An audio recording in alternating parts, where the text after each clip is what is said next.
Okay, hey, beautiful people. So, I want to really talk about this just to get it over with because I think this has been a trend of films in the past, I don't know, 2 or 3 years ever since COVID. I think the world really is screwed, and it did end sometime in 2020 because it seems like we're just going in the wrong direction ever since. And I think humanity had already reached its peak, and at this point, we're just declining together with the economy and all the rest of it.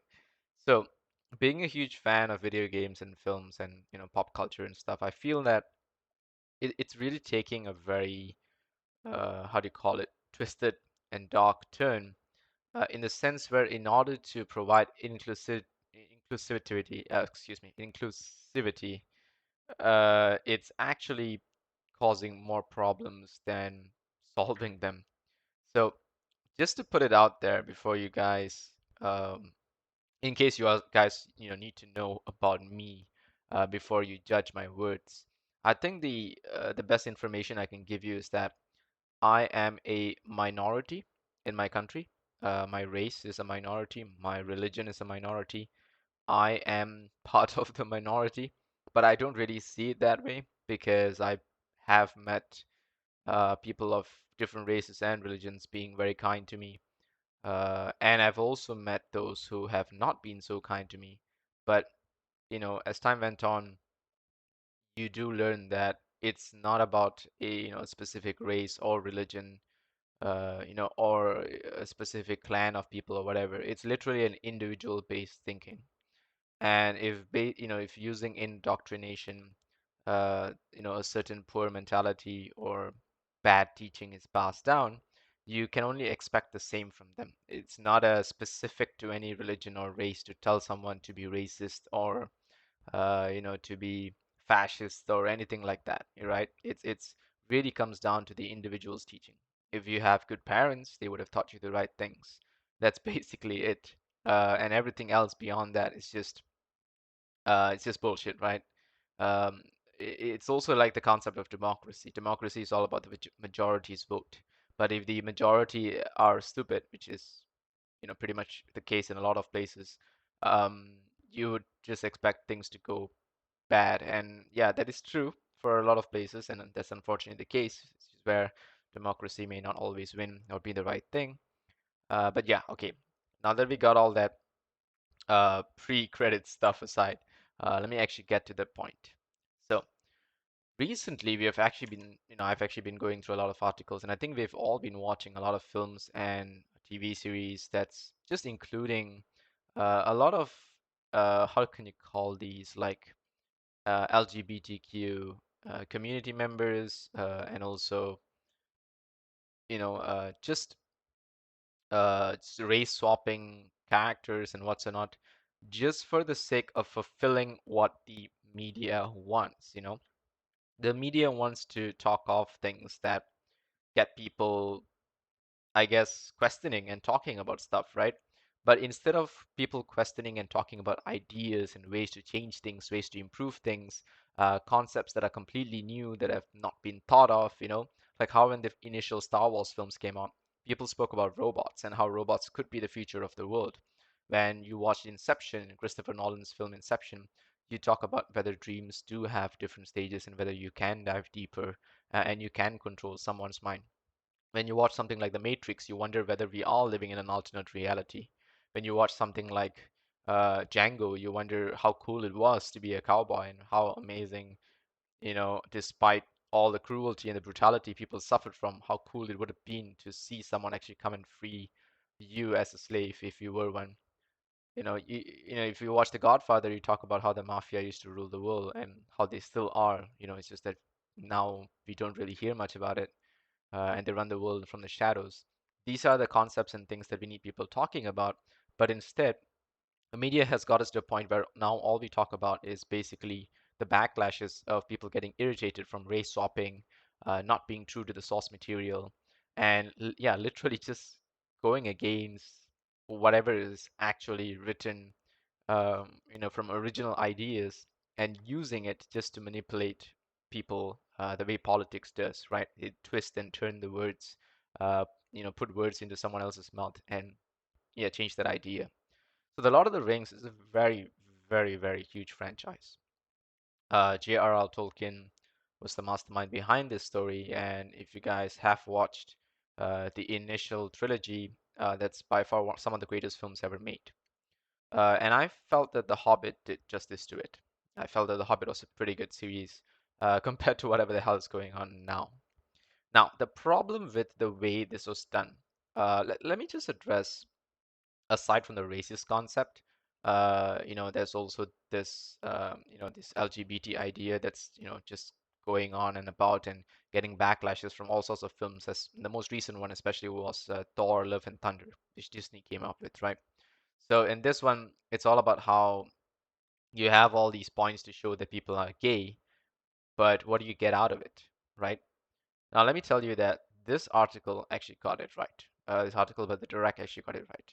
The problems with Love and Thunder is the speed of the film, the pace of the film, the horrible CGI in the film, the poor jokes, the what do you call this? The fact that the villain is underwhelming, despite being played by a great actor. Christian Bale's absolutely brilliant actor.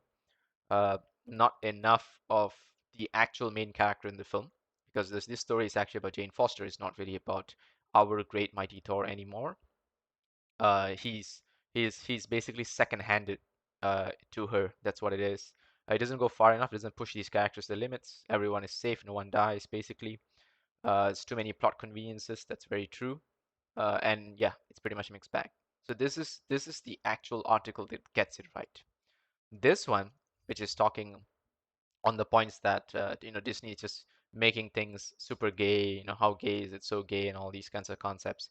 Okay, let me put it to you this way: if a character falls in love with another character, through the story, we get to experience how they fall in love.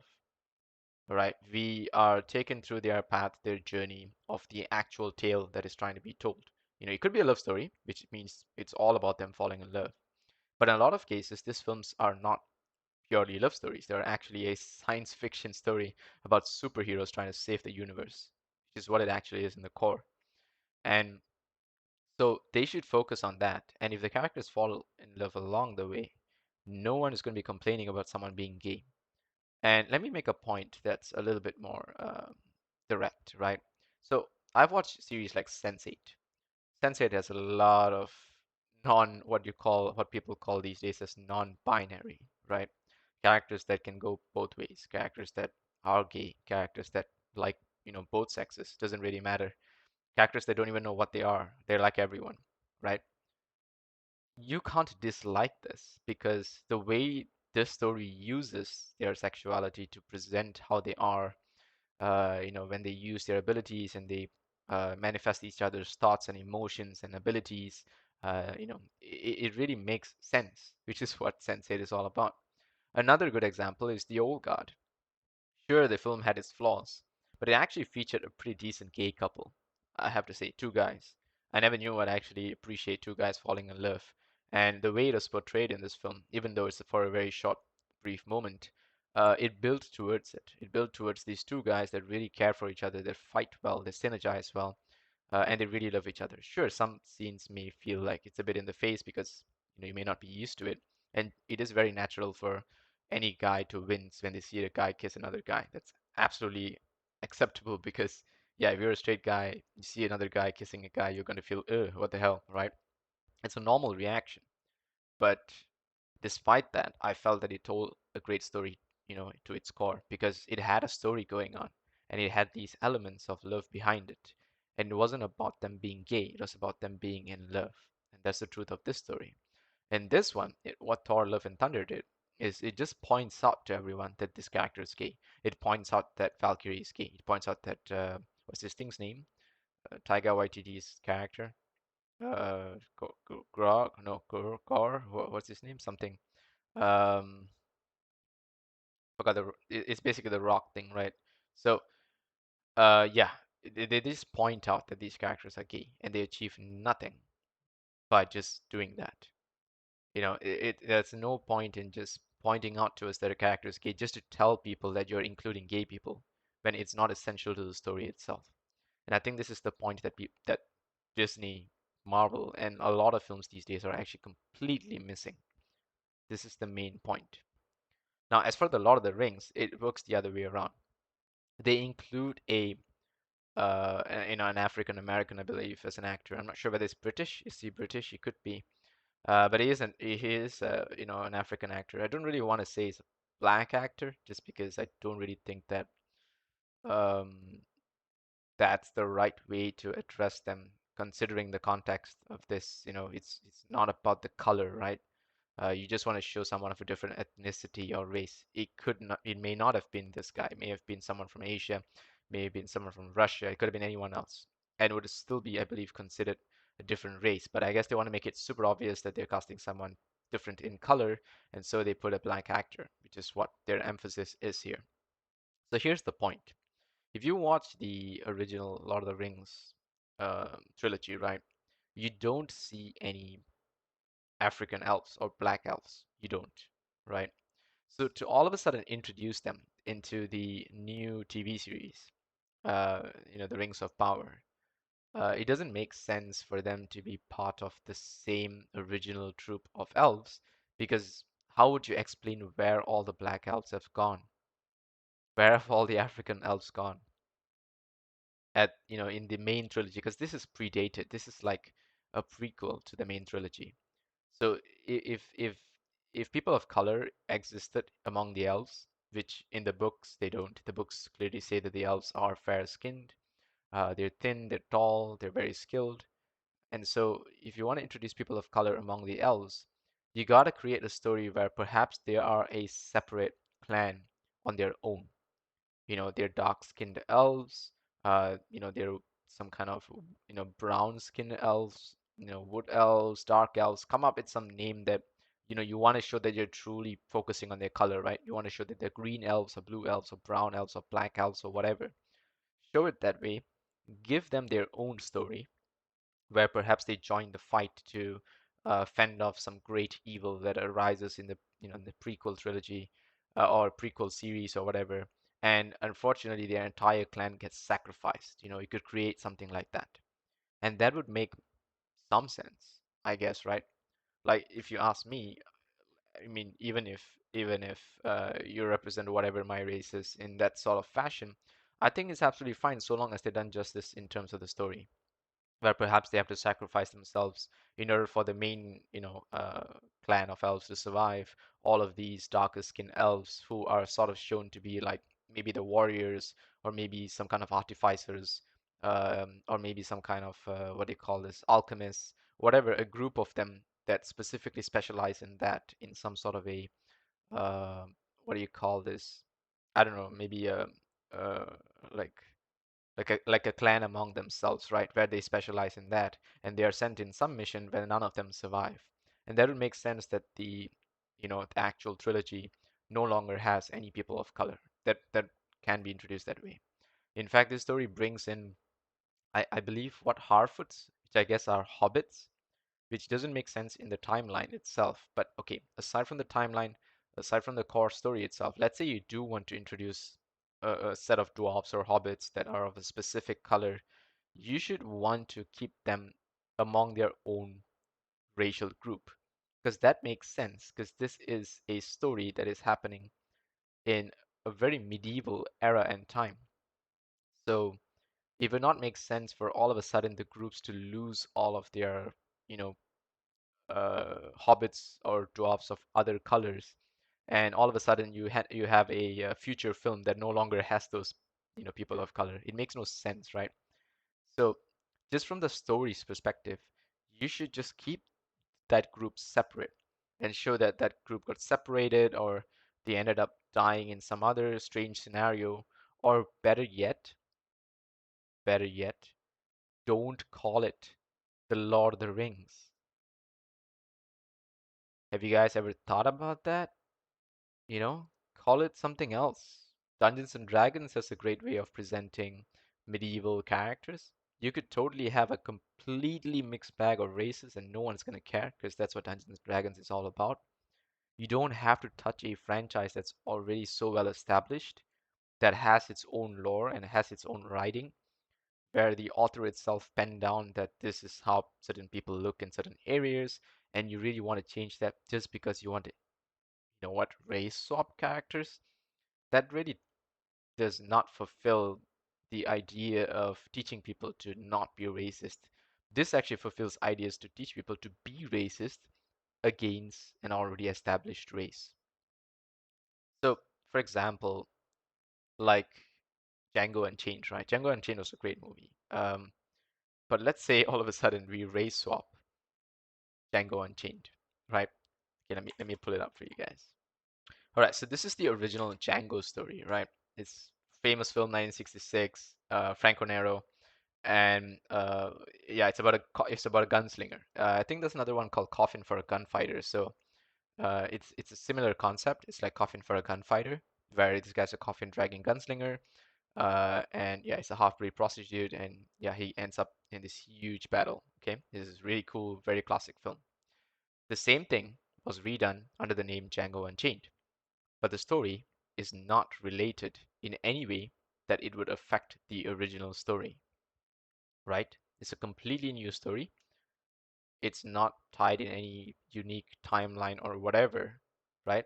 And by the time it reaches Django Unchained, it still makes a lot of sense. Where in this era where you have Jamie Foxx and Christopher Waltz and all that, black people are generally slaves. Very few of them are actually allowed to reach, a superior or a leader sort of role. And so, you know, Django in this case actually breaks out of his chains in some way and liberates himself and the people around him. And it shows how he is able to, yeah, rescue his wife in this case and stop this brutal plantation owner. Sure, I mean, whoever it may be, whoever the villain may be, right? But can you imagine if someone remade Django Unchained and race swapped Jamie Foxx with a white dude? Would that make sense? Right? Like, why would you? Because Django Unchained's story is about this African American man liberating himself, his family, from the brutality of these white folks, right? That's the idea of this story.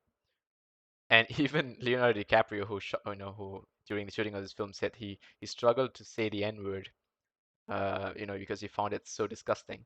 And you can see how much it means to these people when they make a film like this, and it's such an important film.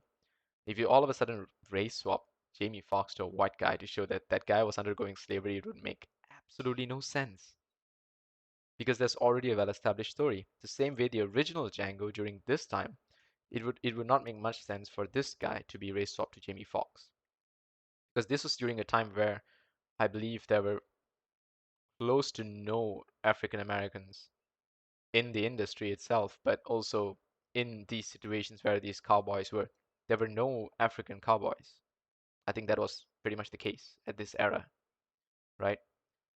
So the idea of needing to insert a new race into an already well-established franchise and trying to make it seem like you're just letting it be the norm is not a safe approach at all in any way. And I think that's the main, the key thing that I want to put out here. And also trying to force, the idea that something is that you just want to point out that there are gay people in your film without actually letting a gay actor act. Like, for example, Gandalf, who's played by Sir Ian McKellen, right? He is a well well-known gay actor. He's well established as he's always been open about the fact that he's gay. But do you have to point it out to make the film any better or worse? No, because Gandalf has no love story. So it doesn't matter whether he's gay or not, right? So why not actually give these LGBTQ people a role to play that's not, that's beside just being pointed out that, hey, I have this guy who's gay. Make a scene where they tell people he's gay, right? That's not the point. You just want a good actor so that you can pull off a role properly and fulfill the story itself. Like, no one cares about Gandalf's what do you call this, gender or his what do you call this, his sexual orientation, right? If Gandalf's name was maybe, I don't know, grandiose for something. She could be a woman, and no one would care. You know, that it's not. I mean, as long as it fulfills the plot in some way, right?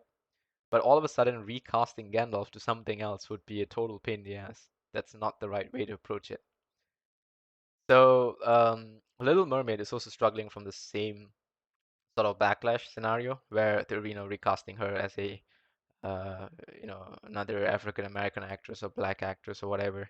I mean, seriously, I pity this actress. I pity the girl who's involved in this. Halle Bailey, is it? I hope I'm saying that right. But yeah, I really pity her for the backlash, but it is expected. What were you guys expecting, right? Why do they have to fill in the role of an already established franchise? Disney, we know Disney has run out of ideas, right? But recasting Backlash films is not the right way to do it. That's not how you save yourself, Disney. This is how you add oil to the fire. So Halle Berry would have Halle Berry, Halle Bailey would have done a great job probably in her own show that was not called The Little Mermaid, perhaps. Maybe it's Mermaid and the Curse or something, right? It could be inspired by the events of The Little Mermaid, but maybe not the same story. And it would have still gone well. But anyway, that's about enough for the rant for today. Just something to give you guys to think about. And I feel that we should give people a chance to create new things and not ruin things that are already there just to prove some political agenda. And I think that has to be made super clear. And what else do you expect other than backlash? It's not a racist backlash. It's just backlash because it doesn't serve the plot well enough. That's basically it. See you guys.